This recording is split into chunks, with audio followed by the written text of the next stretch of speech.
بسم اللہ الرحمن الرحیم الحمد للہ وکفا وسلام علی عبادہ الذین اصطفى اما بعد اعوذ باللہ من الشیطان الرجیم بسم اللہ الرحمن الرحیم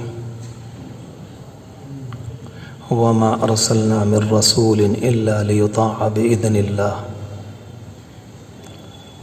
وقال سبحانہ وتعالی یا ایہا الذین آمنوا استجیبوا للہ وللرسول اذا دعاکم لما یحییکم صدق اللہ العظیم وقد قال النبی صلی اللہ علیہ وآلہ وسلم لا يؤمن احدکم حتی اکون احب الیہ من والدہ وولدہ والناس اجمعین او کما قال علیہ الصلاة والسلام اللہم صلی علی سیدنا محمد وعلی آل سیدنا محمد وبارک وسلم صلی اللہ علی النبی الامی۔ قابل احترام بزرگوں، دینی اور ایمانی بھائیوں، آج جس بات کو کچھ عرض کرنے کا ارادہ ہے آپ بھی توجہ فرمائیں، میں بھی کوشش کروں اور ہم سب مل کر یہ دعا کریں کہ اللہ کرے اس کی حقیقت ہمیں نصیب ہو جائے۔ کبھی کبھی زندگی میں یہ احساس ہوتا ہے اور کبھی کبھی بہت زیادہ ہوتا ہے، یہ ہم لوگوں کا کہنا اور سننا، لوگوں کا بیٹھنا جمع ہونا، کہ اس کے اندر حقیقت کتنی ہے؟ کیا واقعتاً ہم سب میں پیاس اور طلب ہے یا بس جمعے کی مجبوری لے کر آئی ہے؟ سچی بات یہ ہے کہ اگر طلب بھی نہ ہو، احساس بھی نہ ہو اور انسان کے اندر تلاش کرنے کا مادہ بھی نہ ہو، تب تو معاملہ بہت ہی خطرناک ہے۔ ایک طرف تو یہ ہے کہ ہم سب یہاں جمع ہوں اور کوئی مقصود سامنے نہ ہو تو یقینی طور پر ہم اپنے وقت کو برباد کرنے والے کہلائیں گے، اور وقت اللہ کی ایک بڑی نعمت ہے، اور جو وقت آج چلا گیا وہ ہماری زندگی میں اب دوبارہ نہیں آئے گا۔ اس لیے اس پر توجہ دیں، غور کریں، میں بھی کوشش کروں، آپ بھی غور فرمائیں، تاکہ ہم سب ہر ہفتے کسی نتیجے پر پہنچیں اور زندگیوں میں ایک قسم کا بدلاؤ، ایک قسم کی سوچ، تنہائی میں اپنے آپ سے کچھ باتیں، اور اس کے نتیجے میں زندگی اچھائی کی طرف کو چلنے لگے۔ اللہ تبارک و تعالی نے اتنے انبیاء علیہم السلام بھیجے، کتابیں آئیں، سب نے اپنے زمانوں میں محنتیں کی، اور سب کا ایک ہی مقصد تھا کہ انسان اچھا بنے، جب اللہ کے ہاں پہنچے تو اچھا بن کر جائے، تاکہ آنے والی منزل جو اللہ نے اس کا ایک بڑا حصہ خطرناک بنایا ہے، یہ انسان اس خطرناک منزل میں جانے سے بچ جائے۔ جہنم خطرناک ہی نہیں، بہت خطرناک۔ قرآن مجید نے ہمیں اور آپ کو ہر طرح سے بیان کر کے سمجھایا، لیکن قرآن کی حقیقتوں کو لینے کے لیے بہت صاف ستھرے دل کی ضرورت ہوتی ہے، ورنہ تو انسان اس طرح کی باتوں کو سن کر یہ کہہ کر آگے بڑھ جاتا ہے کہ یہ تو پچھلے زمانے کی باتیں ہیں جو لوگ کہتے چلے آئے ہیں، آج آپ نے کہہ دیا، بہت اچھا کیا، اور اس کے سوا اس کے حصے میں کچھ نہیں آتا۔ اللہ تبارک و تعالی کی طرف سے جتنے نبی آئے، ان اللہ کے بندوں نے آ کر محنتیں کی، کچھ اللہ کے بندے بنے، کچھ بدقسمت ایسے بھی تھے جو نہ بن سکے، اور انہوں نے اپنے آپ کو تباہ کر لیا۔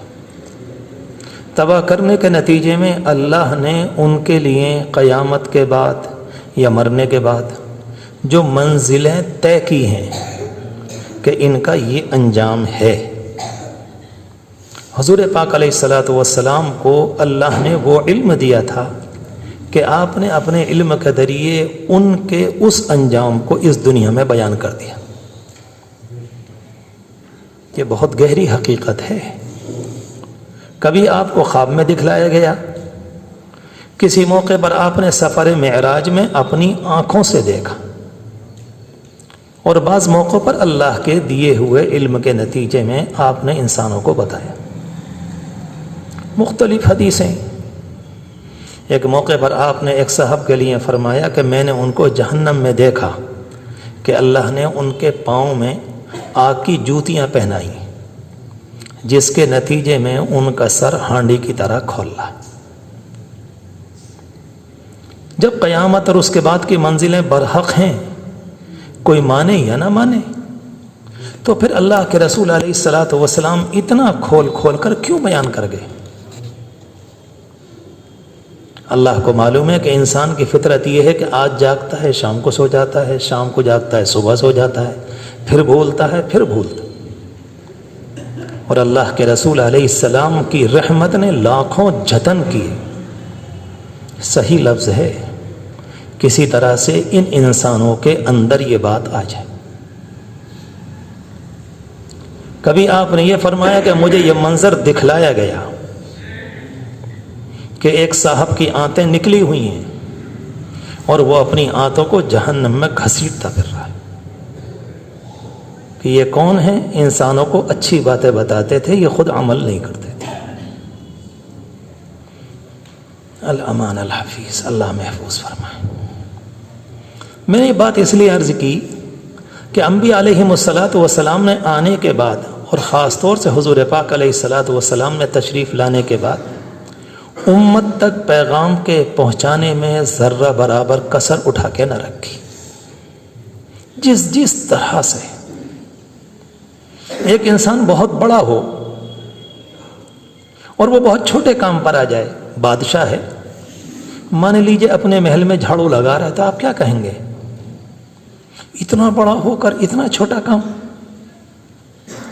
اللہ کے رسول علیہ الصلاۃ والسلام کو رب العالمین نے وہ مقام نصیب فرمایا جو انسانیت کے تصور میں نہیں، مگر آپ انسانوں کو سمجھانے کے لیے، ان کے دلوں میں اتارنے کے لیے، انسانی سماج کے ذہن کے مطابق آپ اپنے آپ کو اتنا نیچے لاتے ہیں تاکہ لوگوں کی سمجھ میں آ جائے۔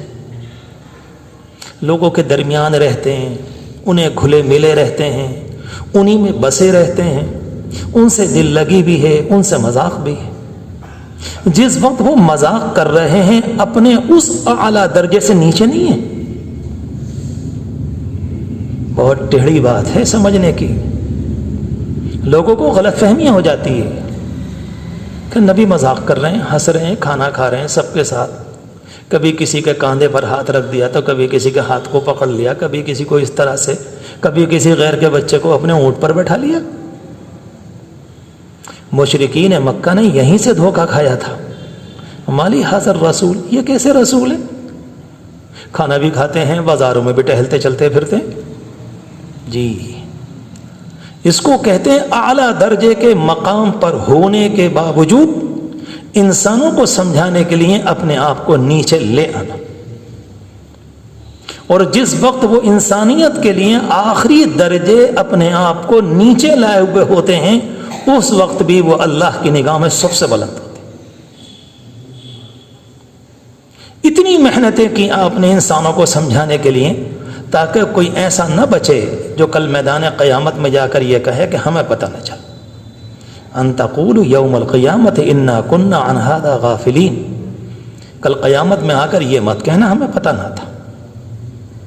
ایک بات، انبیاء علیہم الصلاۃ والسلام کی اس محنت کے نتیجے میں دنیا کے اندر ایک بہار آئی۔ انہوں نے انسانوں کو ہر اس کام سے روکا جس سے انسانوں کی زندگی تباہ ہو جائے، سڑ جائے، گندی ہو جائے اور برباد ہو جائے،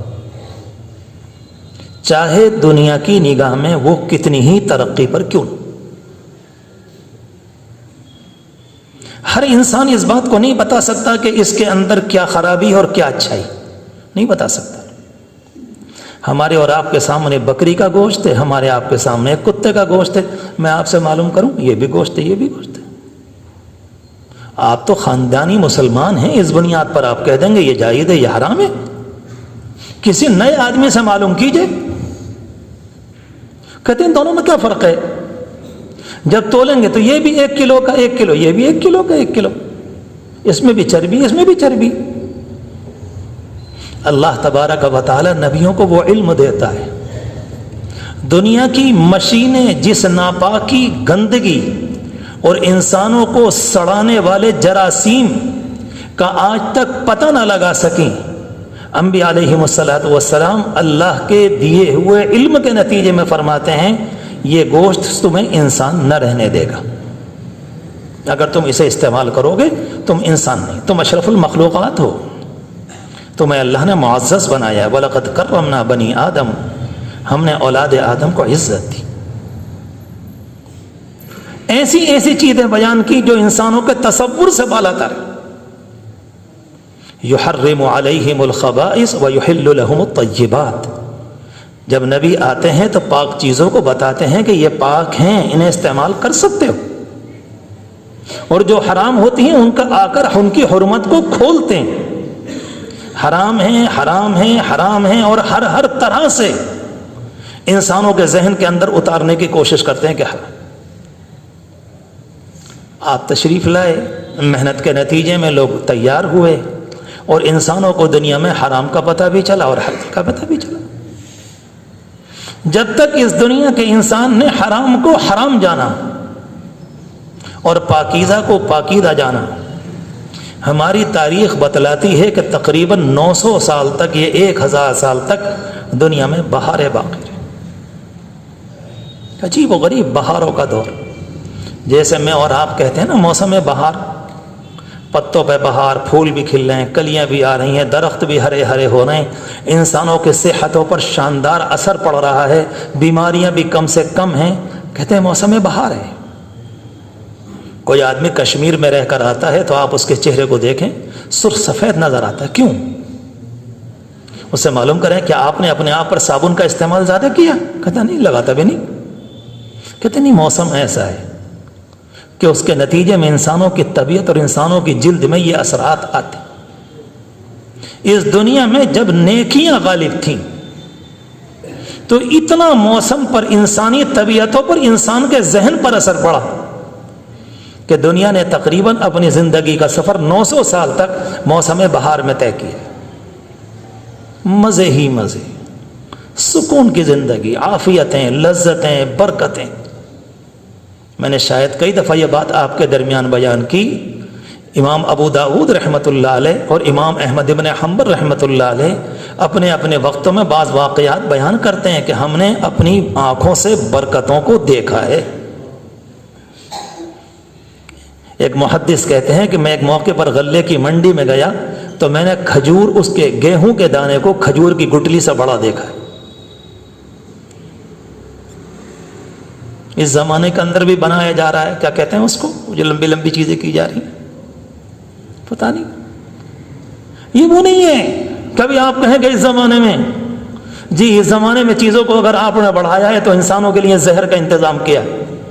بازار میں اچھی غذا کا کھانے والا تلاش کرتا پھرتا ہے کہ وہ والا مت دینا، اصلی دو، اصلی دیسی جو تم اپنے کھیت میں پیدا کر کے لائے ہو، جس کو تم نے موجودہ زمانے کے دانے سے یا موجودہ زمانے کے کھاد سے پیدا کیا ہے، وہ مجھے نہیں چاہیے۔ میں برکتوں کی بات کر رہا ہوں۔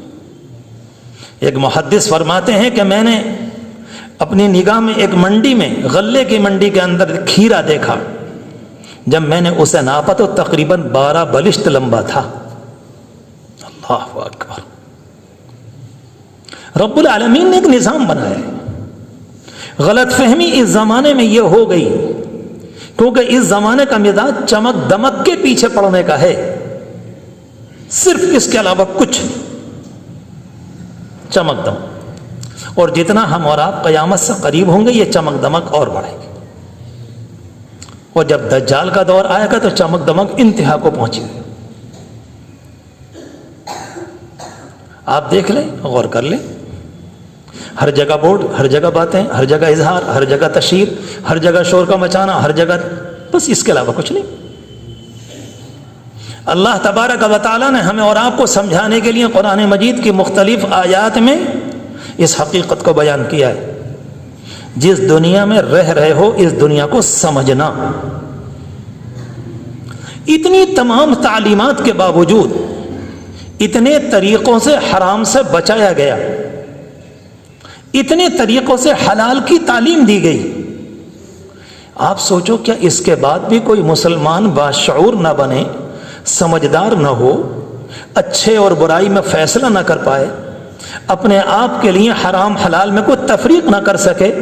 تو میں آپ سے معلوم کروں، آپ کو مجھ سے پوچھنے کا حق ہے، تو پھر ہمیں کیا ملا؟ اگر اسی کا نام زندگی ہے کہ جو ہو ٹھیکا جائے گا،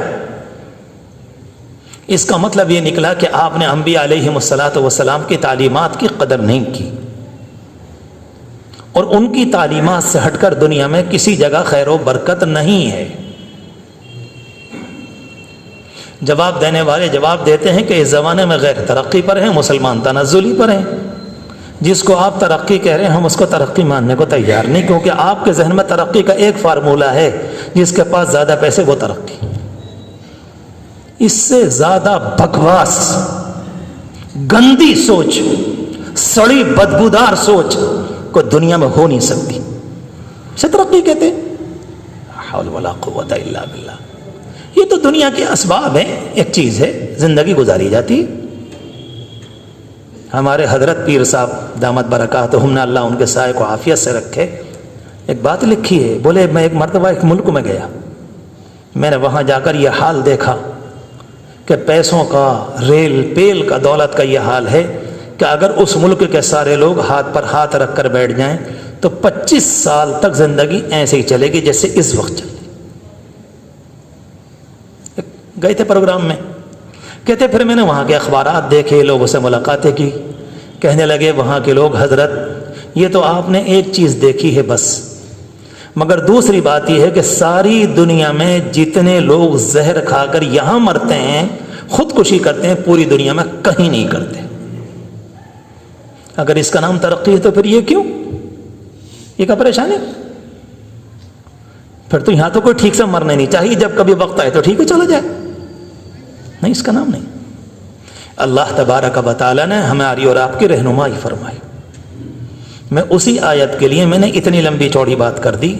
اللہ رب العالمین فرماتا ہے المال والبنون زینت الحیات الدنیا، یہ مال اور اولاد دنیا کی زیب و زینت ہے، بس اس کے علاوہ کچھ نہیں، ترقی چمک دمک اس کے علاوہ۔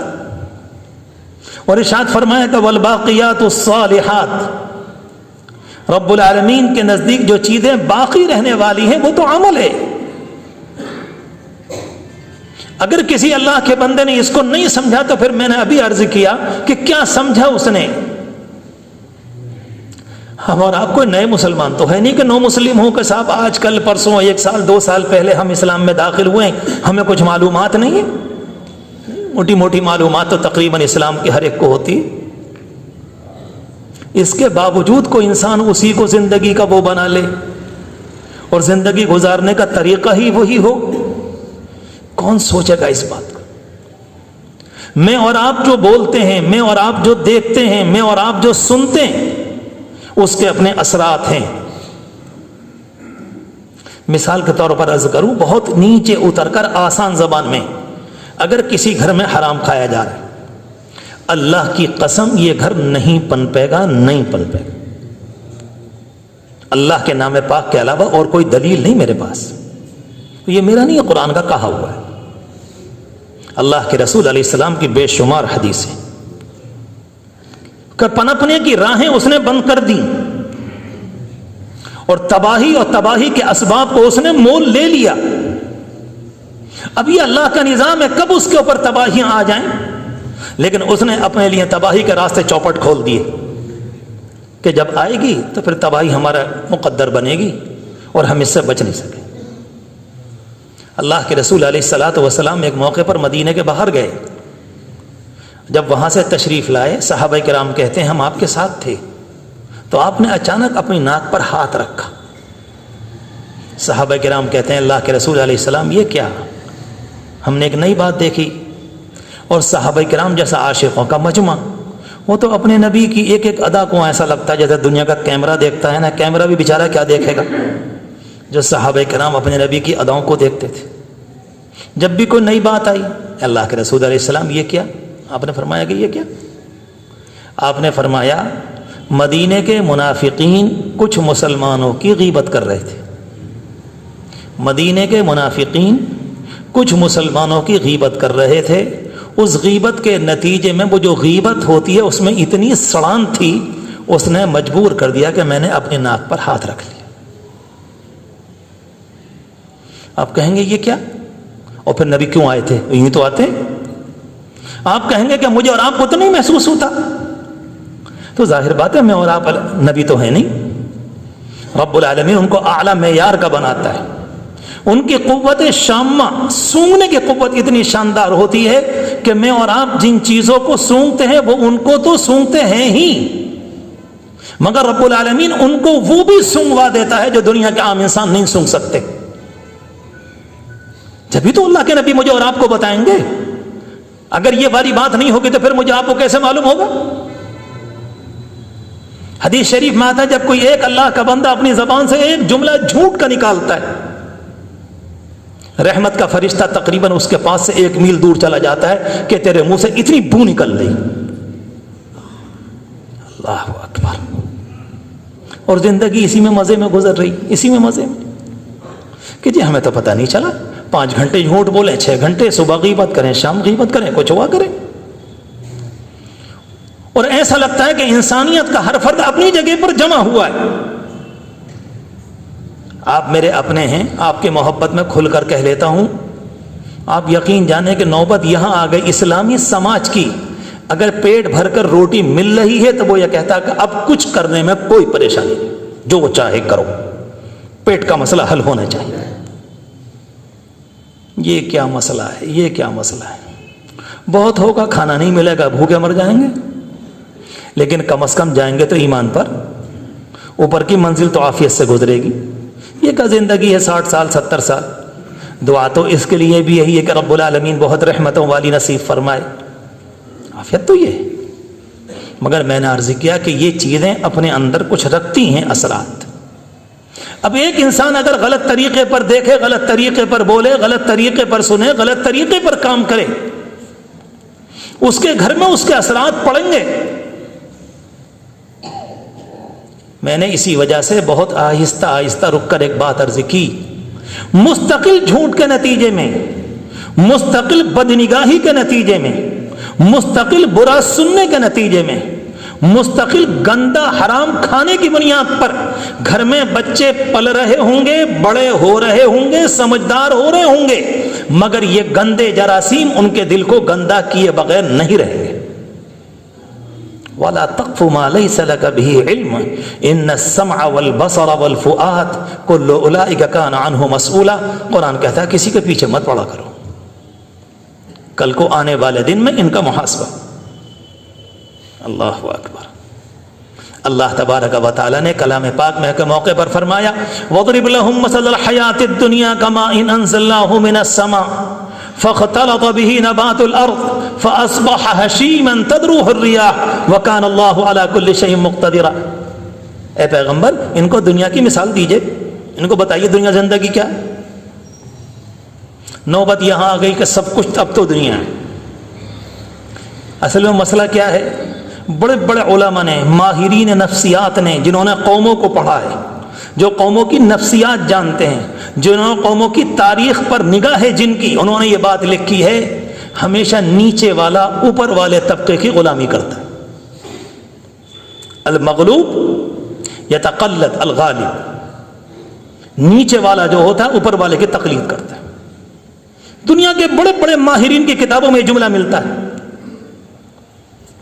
مسئلہ صرف اتنا بنا کہ جب مسلمانوں میں کمزوری آئی، یہ موضوع لمبا ہے، اس میں نہیں جاتا، ہر میدان کے اندر، معاشی، اقتصادی معاملات کے اندر، اپنی اصلاح کے اندر یا عبادات کے اندر اپنی اخلاقیات میں کمی آئی، اس کمی کو پورا کرنے کے لیے اس زمانے کے لوگوں نے مغرب کی غلامی شروع کر دی، اس نئی تہذیب کی۔ اور میں اپنے نوجوانوں سے خاص طور سے کہتا ہوں، اس تہذیب پہ تو کچھ بھی نہیں اپنے پاس دینے کو، کچھ بھی نہیں۔ اتنی تکلیف ہوتی ہے بعض دفعہ چھوٹی بچیوں کو دیکھ کے، بڑی کو دیکھ کے، بڑی کو دیکھ کے، ارے تم نے کیا گندا لباس پہنایا، یہاں تک کا لباس، یہاں تک کا لباس۔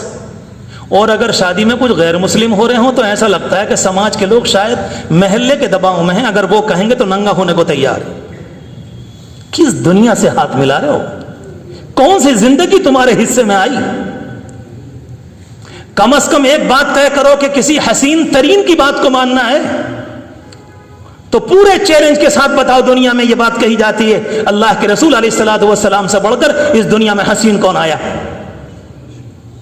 غلامی بھی کری تو اس گندوں کی، سڑوں کی، اگر آپ اجازت دیں تو زنخوں کی، مخنثوں کی، گندا لفظ اور مجبوری میں کہہ رہا ہوں ہندوؤں کی غلامی کی۔ انا للہ لا حول ولا قوت الا باللہ، جنہوں نے بچیوں کو ننگا کر دیا، کپڑے اتروا لیے، نمازیوں کی نمازیں دو بھر کر دی۔ کبھی کبھی میرے سامنے میں دیکھتا ہوں ایسا آ جاتا ہے کپڑے پہن کر، میں سچ کہتا ہوں شاید اس دن کی میری تو ہوتی نہ ہوگی۔ یہ کیا تم نے نظام بنایا؟ کم از کم نماز پڑھنے کے لیے آتے تو ایک لمبا کرتا سلوا کے مسجد میں ٹانگ دو، اچھی بات ہے کہ جب آؤ تو اسے پہن لو۔ بہت سے ملکوں میں، صاحب کینیڈا میں جائیے، امریکہ میں جائیے، لندن میں جائیے، ہر مسجد میں تقریباً 500 قمیصیں ٹنگ رہی کونے میں،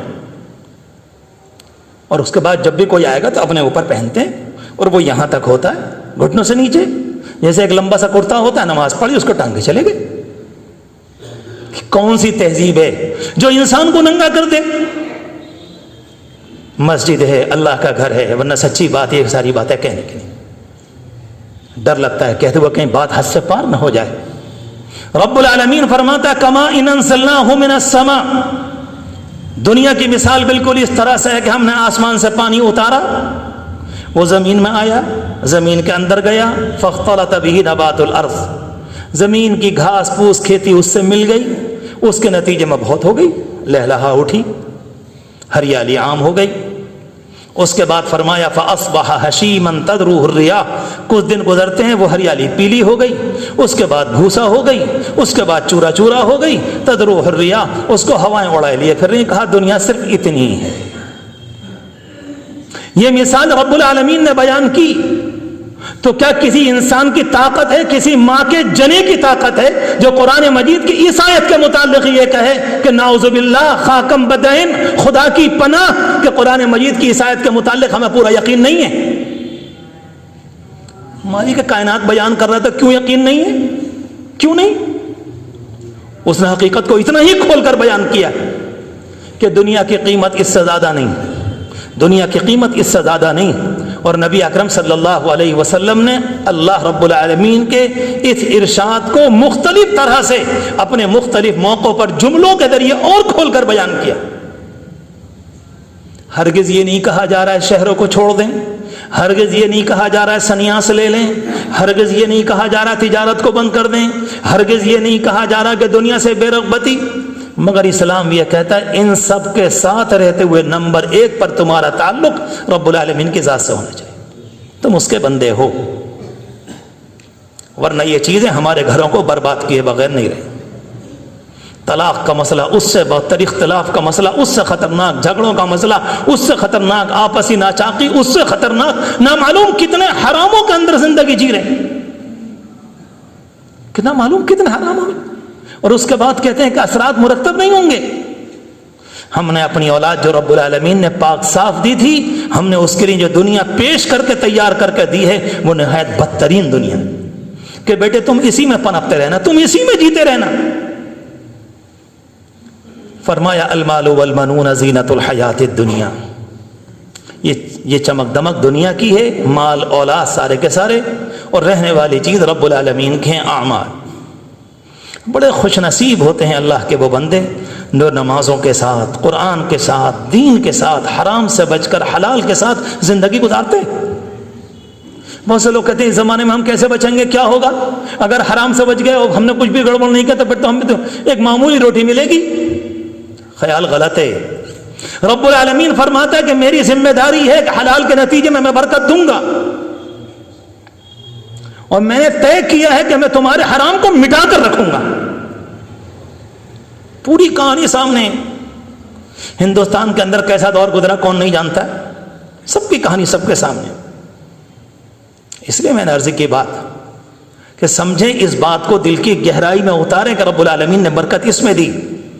ہمارے حضرت کے پاس ایک صاحب آئے, وکیل صاحب, بڑی ڈگریوں کے مالک, بیعت ہو گئے اور اس کے بعد کہنے لگے حضرت آپ کو تو پتہ ہی ہے ہمارے پیشے میں تو جھوٹ بہت چلتا ہے, اب ہم کیا کریں؟ آپ نے فرمایا نہیں, تم اسی کو کرو, تم اسی کو کرو, چھوڑنا مت وکالت کو, اسی کو کرو. اور کہنے لگے حضرت نے فرمایا کہ اکثر دو لوگ آتے ہیں کیس لے کر, ایک ادھر ایک ادھر, اور کہا جب وہ کیس آتے ہیں تو اکثر ایک سچا ہوتا ہے ایک جھوٹا ہوتا ہے. کہا کہ تم یہ طے کر لو آج سے کہ کوشش کر کے تمہیں اس کا کیس لینا ہے جو سچا ہو. اللہ اکبر, جھوٹے والے کا نہیں لینا.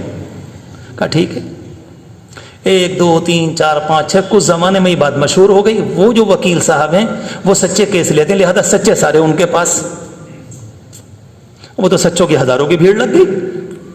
یہ بات چلتے چلتے ججوں تک پہنچی تو ججوں نے یہ کہا کہ اس وکیل کی فائل پر محنت نہیں کرنی پڑتی کیونکہ وہ تو سچ کیس کو ٹھیک سے کر کے لایا ہے. انہوں نے ان کے حق میں فیصلے کرنے شروع کر دیے. حضرت نے ایک جگہ لکھا ہے, ایک جگہ ہم نے سنا بھی حضرت سے, کہ ایک زمانہ وہ آیا کہ وہ اپنے صوبے کے کامیابی اور پیسے اور مالداری کے اعتبار سے سب سے بڑے وکیل بن گئے. کون کہتا ہے کہ حلال کے راستے بند ہیں؟ ہم نے بند کیے, کسی بھی لائن کے اندر حلال کے راستے بند نہیں. اللہ تبارک و تعالی ہم سب کی حفاظت فرمائے.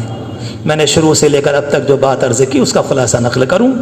انبیاء علیہم السلام تشریف لائے, انہوں نے آ کر ایک ایک چیز کو بیان کیا. اس کے نتیجے میں انسانوں کو شعور ملا, ذہن ملا, بلندی ملی, سوجھ بوجھ ملی. اور یہ ساری باتیں اسی لیے تھیں تاکہ انسان حرام سے بچ کر حلال کی زندگی گزارے. اور اگر حلال کو استعمال کرتا ہے تو رب العالمین کی طرف سے برکتیں آئیں گی, اور اگر اپنے آپ حرام استعمال کرتا ہے تو یاد رکھ لیں اس گھر کی تباہی 100% ہے. اگر آپ قرآن مجید پر ہاتھ رکھ کر قسم کھانے کو کہیں گے, انشاءاللہ اسی جگہ قسم کھانے کو تیار, انشاءاللہ اسی جگہ. یہ تو دجالیت ہوتی ہے کہ کسی کے دیکھ کر بس اس سے مبہوت ہو گئے, آنکھیں پھٹ گئی, یہ ماشاءاللہ یہ کچھ نہیں, حرام ہے تو کچھ بھی نہیں ہوا کرے. اور ایمان کس کو کہتے ہیں؟ کیا اس اللہ کے بندے کا حال تھا کہ حضور پاک علیہ السلام کے ایک صحابی ایک کے دربار میں پہنچتے ہیں, نہ کپڑے نہ کچھ ان کے متعلق آتا ہے, اور جا کر بات کرتے ہیں کھل کر. کہتے کیسے آئے؟ کہا ہم تمہیں غلامی سے نکالنے آئے. اللہ اکبر, کیا کہہ رہے ہو؟ اس زمانے میں کوئی کہہ دے گا تو پہلے معلوم پتا کچھ یہ ٹھیک ہے کہ نہیں, یہ تو کہے اور کیا کہے. جناب کے پاس کپڑے بھی نہیں ہیں, جوتے بھی ٹھیک نہیں ہیں, نہ گھوڑا کوئی اعلیٰ نسل کا ہے, ایک درمیانی درجے کا خچر ہے, اور وہاں کے سب سے بڑے آدمی سے کہہ رہے ہیں ہم تجھے غلامی سے نکالنے آئے. کون سی غلامی؟ کہا تم پیالے کے غلام, تم بستر کے غلام, تم اپنے کھانے کے برتنوں کے غلام, تم اپنی روٹی کے غلام, تم اپنے معدے کے غلام, تم اپنی شہوتوں کے غلام, تم اپنی شرمگاہ کے غلام, تم دنیا کے نظام کے غلام. ایک ہم ہیں, آسمان ہماری چھت ہے اور زمین ہمارا بچھونا ہے. جہاں وقت آ جاتا ہے آرام سے نیند آ جاتی ہے ہمیں. ایک تم ہو کہ اگر تمہیں تمہارا والا بستر نصیب نہ ہو تو تم سو بھی نہیں سکتے, تمہارا والا پیالہ نہ ہو کہ تم پی بھی نہیں سکتے. یہ اسلام بلندی دیتا ہے. اللہ تبارک و تعالی ہم سب کو نصیب فرمائے, عافیت فرمائے. درخواست کر دوں آخر میں, اور بھی بہت سے لوگوں نے کہا, کل ہمارے ایک عزیز, ہمارے گھر کا بڑا ہی گہرا تعلق تھا, ہمارے طیب بھائی, جو ہمارے گھر کے حساب کتاب کو بھی دیکھتے تھے, اور بنا معلوم کیا کام ہوں گے ان کے. کچھ دن کی بیماری, 4-5 دن کی بیماری رہی, پھر اس کے بعد وہ کل اللہ کو پیارے ہوئے. کل ان کی تدفین عمل میں آئی. بڑی اچھی زندگی گزاری, بعض پہلوؤں سے بڑی اچھی زندگی, بہت اچھی. واقعی دل چاہتا ہے کہ عبرت حاصل کریں لوگ. نہ بولنے والے, نہ کوئی جھگڑا, نہ کوئی بدتمیزی, نہ کوئی گالی گلوچ. نمازوں کی پابندی, قرآن کی پابندی, اور جہاں تک ہو سکا اپنے دینی اعمال میں حصہ لینا. بہت بڑی بات ہے, بہت بڑی. نہ زیادہ بولنا نہ کچھ. وقت آیا بڑی آسانی سے, اتنی تیزی کے ساتھ چلے گئے کہ پتہ بھی نہیں چلا. کل وہاں قبرستان میں خاصے لوگ تھے, دیر ہو جاتی, ورنہ میں کہنا چاہ رہا تھا کہ اللہ کے بندو عبرت حاصل کرو. ایک زندگی یہ آرام سے بالکل مزے. وقت آ گیا, میرے عزیز نے مجھے بتلایا، کسی عزیز نے، کہ 10 دن پہلے یہ کہہ رہے تھے کسی سے بیٹھے ہوئے، اب تو طبیعت یہ چاہتی ہے کہ وہی مسجد میں جا کے پڑھ جاؤ۔ سبحان تیری قدرت، اللہ کو یہی تو ادا پسند آئے گی اور کیا آئے گی۔ اس کو حسرت نایاب کہتے ہیں۔ کر تو نہ سکا مگر تمنا تھی، جب زبان پر آ گئی تو جلدی میں 1.5 منٹ کا واقعہ۔ امام احمد ابن حنبل رحمۃ اللہ علیہ کے سامنے ایک رہا کرتا تھا لوہار، جب اس کا انتقال ہوا تو کسی نے خواب میں دیکھا کہ جی کیا کیا تمہارے ساتھ اللہ نے؟ کہا جتنی بڑی جنت احمد ابن حنبل کو ملی اتنی بڑی مجھے بھی ملی۔ امام صاحب کا مقام کیا ہے؟ 4 امام دنیا میں مانے جاتے ہیں، امام اعظم، امام شافعی، امام مالک، امام احمد ابن حنبل، اور ایک بالکل لوہار یہ۔ تو لوگوں نے کہا بھائی ٹھیک ہے، اس کے گھر پر کم از کم پوچھا جائے اس کی بیوی سے کہ کوئی خاص کام تھا، کوئی خاص عمل تھا جو دنیا کو پتہ نہ چلا ہو۔ کہا ٹھیک، کہا کہ نہیں ایسی تو کوئی بات نہیں، مجھے یاد نہیں کہ خاص کام کرتا ہو۔ ہاں بولے ہمارے گھر کے سامنے امام احمد ابن حنبل کا گھر تھا، اور جب وہ رات کو روتے تھے، نماز پڑھتے تھے، آہوزاری کرتے تھے اللہ کو منانے کی کوشش میں، تو یہ بیٹھ کر ان کو دیکھتا رہتا تھا، اور کبھی کبھی کہتا تھا کہ اللہ اگر میری پیٹھ پر میرے بچوں کی ذمہ داری نہ ہوتی تو میں بھی ایسی نماز پڑھنے کی کوشش کرتا۔ ہائے ہائے، یہ ہے حسرت نایاب۔ کر تو نہ سکے مگر حسرت تو تھی، کاش موقع ملے تو ہم بھی کریں، کاش موقع ملے۔ میرے عزیزو، ہر جانے والے میں اچھائیاں دیکھو، جو اچھائیاں تھی ہم لے سکتے ہیں۔ اللہ ان کی مغفرت فرمائے، اللہ تمام مرحومین کی مغفرت فرمائے، اللہ ان کو اعلیٰ درجات نصیب فرمائے، اللہ رحمت تامہ کا معاملہ ان کے ساتھ فرمائے، اللہ تمام مریضوں کو شفا عطا فرمائے، سب پریشانوں کی پریشانی دور فرمائے۔ جتنے لوگ مقدمات میں پھنسے ہوئے ہیں رب کریم اپنے کرم سے سب کو ناجائز مقدمات سے خلاصی نصیب فرمائے۔